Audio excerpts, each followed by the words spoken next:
سورۃ آل عمران آیت نمبر 104 104 وَلْتَكُن مِّنْكُمْ أُمَّةٌ اور چاہیے کہ تم میں سے ایک جماعت ہو یدعون الی الخیر وہ بلاتی ہو خیر کی طرف وَيَأْمُرُونَ بِالْمَعْرُوفِ وہ حکم دیتے ہو نیکی کا بھلائی کا معروف کاموں کا وَيَنْهُونَ عَنِ الْمُنْكَرِ اور وہ روکتے ہو منکر سے وَأُولَئِكَ هُمُ الْمُفْلِحُونَ یہی لوگ ہیں فلاح پانے والے کامیاب ہونے والے۔ امر بالمعروف اور نہی عن المنکر کا فریضہ امت مسلمہ کی اجتماعی زندگی کا ایک نہایت اہم ستون ہے، اس لیے کتاب و سنت میں بہت سے مقامات پر اس کی سخت تاکید کی گئی۔ اللہ تعالیٰ نے روح زمین پر خلافت کے مستحقین کا ذکر کرتے ہوئے فرمایا کہ ان کی صفات میں اقامت صلاۃ اور عطائے زکوٰۃ کے بعد تیسرے نمبر پر اس صفت امر بالمعروف اور نہی عن المنکر کا ذکر آیا ہے۔ اس لیے بعض علماء نے اس فریضے کو فرض عین قرار دیا۔ ان کا خیال ہے کہ ہر مسلمان اپنی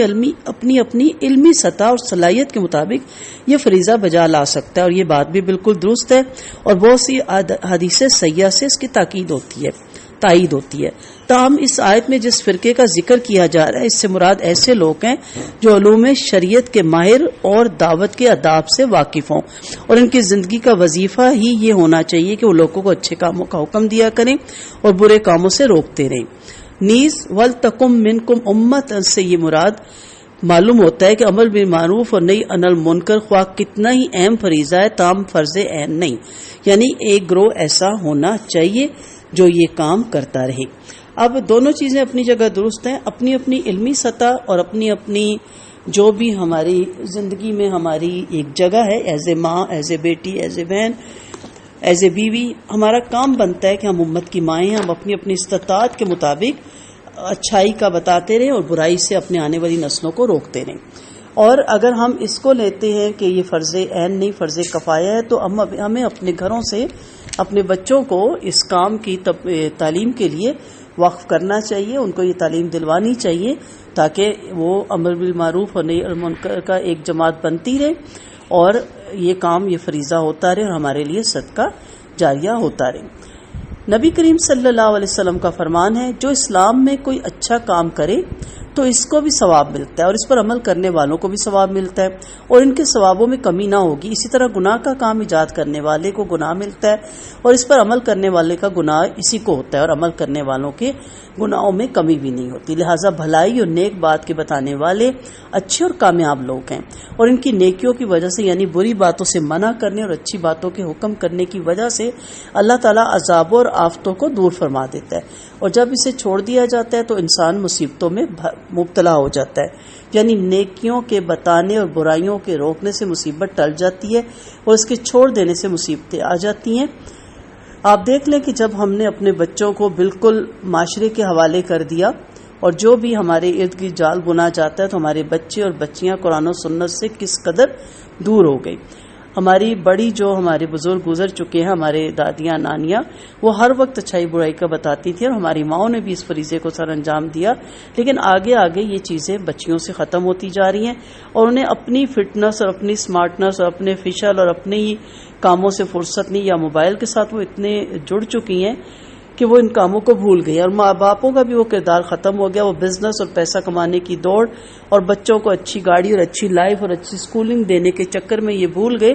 کہ اپنے بچوں کو مسجدوں کا بھی راستہ دکھانا تھا اور مدارس کا بھی راستہ دکھانا تھا اور اچھے لوگوں کی صحبت میں بھی بچوں کو بٹھانا تھا۔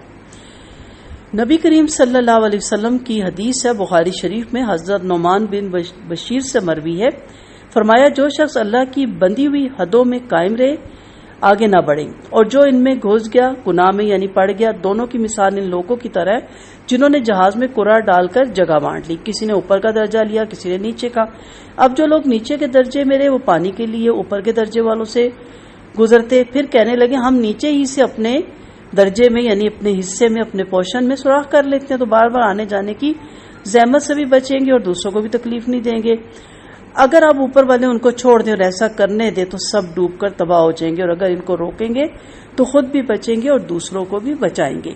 اس حدیث کا مطلب بالکل صاف ہے کہ اگر نافرمانوں کو نافرمانی سے روکا جائے تو سب ڈوبنے سے اور آفتوں سے بچ جائیں گی، ورنہ سب پر آفت آئے گی۔ پہلے زمانے سے بہت سے لوگوں کو صرف اس وجہ سے معلون قرار دیا گیا کہ وہ نہ برائیوں سے روکتے تھے اور نہ بھلائیوں کا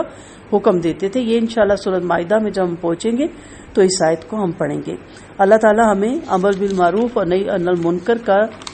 جو فریضہ ہے وہ انجام دینے کی توفیق دے، اور ہمیں ان لوگوں میں شامل کرے کہ جو امر بالمعروف اور نہی عن المنکر سے جو فریضہ انجام دیتے ہیں، ہم اس جماعت میں ہم بھی شامل ہو جائیں، آمین۔ مسند احمد کی حدیث سے اللہ تعالیٰ خاص لوگوں کی گناہوں کی وجہ سے عام لوگوں کو عذاب نہیں کرتا، لیکن اس وقت کے برائیاں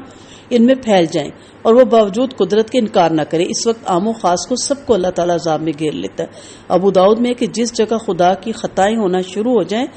جو وہاں ہو اور ان کے خلاف شرع امور سے ناراض نہ ہو اور روکے نہ، ایک روایت میں کہ ان کا انکار کرتا ہو، یعنی اگر وہ اچھا ہے انکار کرتا ہے تو وہ مثال اس کی ہے